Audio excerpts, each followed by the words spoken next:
કરજણ તાલુકા પંચાયતમાં તલાટીની ફેટ પકડી મુક્કા મારી માર મારતા અને જાતિ વિષયક અપશબ્દો બોલતા વેમાર બેઠકના પંચાયત સભ્ય રોહન પટેલ વિરુદ્ધમાં એટ્રોસિટી એક્ટ મુજબ ગુનો નોંધાયો હતો।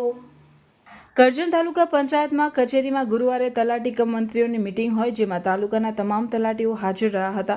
જ્યારે મીટિંગ પૂર્ણ થયા બાદ તમામ તલાટીઓ સભાખંડમાંથી બહાર આવતા હતા, ત્યારે કરમડી ગામના તલાટી કમ મંત્રી ભાવેશ કાંતિભાઈ અંસારી ખાંધા ગામના અરજદારનું કામ કરતા હતા।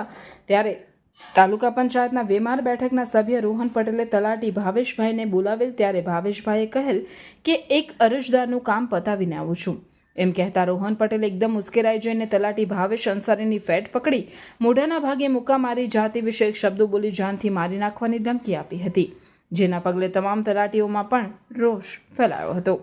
જ્યારે તેઓએ તાત્કાલિક કરજણ પોલીસ સ્ટેશનમાં પહોંચી કરજણ તાલુકાના પંચાયતના ભાજપા વેમાર બેઠકના સભ્ય રોહન પટેલ નિશાળિયા સામે સરકારી કામગીરીમાં દખલગીરી તેમજ એટ્રોસિટી એક્ટ મુજબ ગુનો નોંધાવતા પોલીસે ગુનો નોંધી કાયદેસરની કાર્યવાહી હાથ ધરી હતી।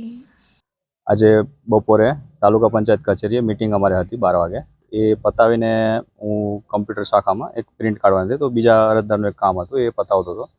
તો ત્યારે તાલુકા સદસ્ય કરીને આપણે રોહનભાઈ કરીને છે, તો એમની જોડે મેં કીધું કે 2 મિનિટમાં ખમો, હું તમારું કામ કરવા આવું જ છું। તો એ કહે કે અમને ઉતાવળ છે અને ગાળો દઈ અને એ રીતે વાત કરતા હતા।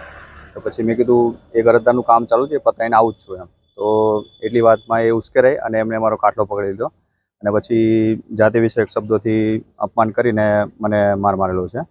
તો એના આધારે પછી અમે ટીડીઓ સાહેબને ફરિયાદ કરવા ગયા, તો સાહેબ કહે કે મને થોડું કામ છે, જવાનું છે। તો પછી અમારે કરજણ પોલીસ સ્ટેશનમાં આવીને અમે ફરિયાદ નોંધાવેલી છે।